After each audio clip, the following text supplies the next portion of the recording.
Today we're going to do a referential work based on the work Arrangement According to Chance by Hans Arp, created in 1917 in the Dadaist style. This is actually paper glued to paper, so it's a kind of collage. There's a video elsewhere on Moodle that explains this painting. Now remember that I said the title was According to Chance. So we are going to do our project according to chance. What we're going to do is we're going to marble our book covers. We're going to create a book, and the book that we're going to create is going to be for our final test. And this book is rather complicated, and there's several steps to it. So there will be several videos explaining how to do the final test. Now, if it were me, I would start on the final test. I would start on this book as soon as possible, and I'd start working on it as soon as possible, so that you're working on it the whole semester. The first step is what we're going to do is we're going to marble the covers. Now, the reason we're using Hans Arp, the idea of Hans Arp arrangement according to chance, is because this is kind of a chance painting. We're going to use a process of paper marbling that has been around for centuries. The Asians were very, very good at developing paper marbling. So you want to start out. What I did is I took my cardstock, and there's some in your packet, and I drew a line around it. And this piece of paper here is just a piece of tagboard that I had lying around. It's nothing that I want to save. So step number 2 is I'm going to take Elmer's glue, and you have Elmer's glue in your kit, and you want to cover this whole square with as much Elmer's glue as you can. I took the top off the bottle because I don't have any patience. I don't want it to be running just with, just a little bit at a time. So be sure that you have lots of paper around so that if you make a mess, it's easy to clean up. It's the thing with art. It's okay to make a mess as long as you clean it up, or if you plan for making a mess.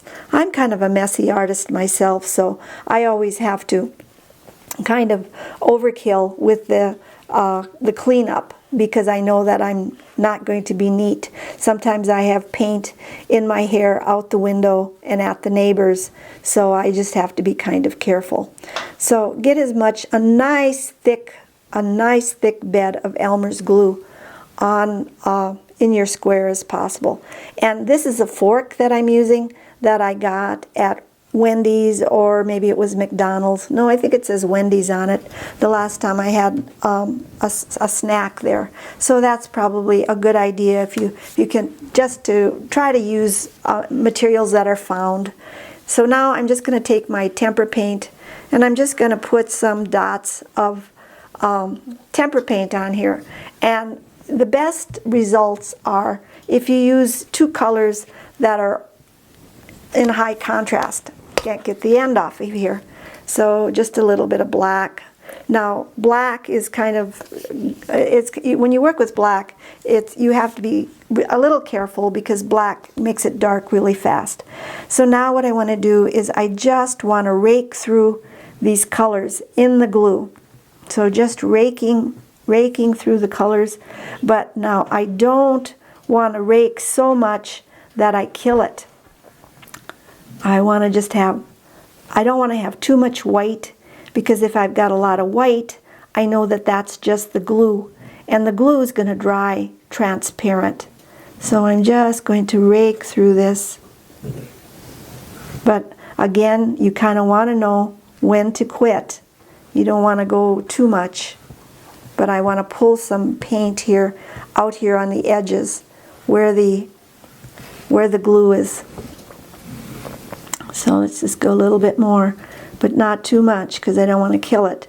If you marble too much, you're going to lose those beautiful highs and lows. I have a piece of paper up here, and wax paper works really good, but if you don't have wax paper, a piece of paper from your multimedia kit will work just fine. So then when you have it, the way that you think you want it.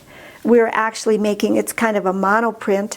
You want to take your cardstock and you want to just push it down into this bed of glue. And you really want to push so that you get it covered totally. Now, you're working with glue and paint, so this is going to stick. So you have to kind of pry it up. And ta-da! There is my marbled cover with my glue.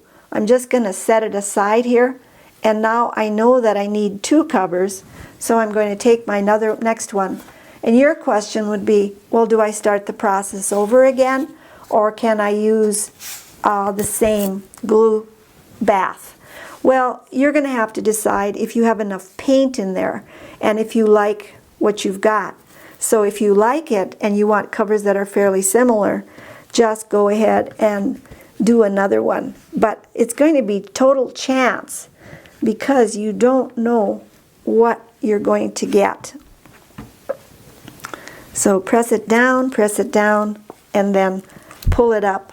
And sometimes what I do is I go in and I just dip the edges in so that the edges will be painted, and trying not to make a mess and trying not to have too many fingerprints on here. And so then just set this aside. Here, I'm going to pull this down, put it on camera so you can see what I created. Okay, now what you want to do, what you want to do is you want to let this dry really well.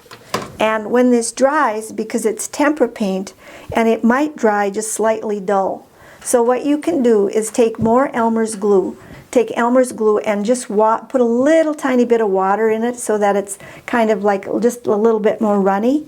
Then you can paint this with your paintbrush and just paint the whole thing, cover it with Elmer's glue so that if it's all covered, then this will get shiny again. And so now you've created the covers for your final test booklet. So with that, I'm going to stop and I'll see you next time. Good luck.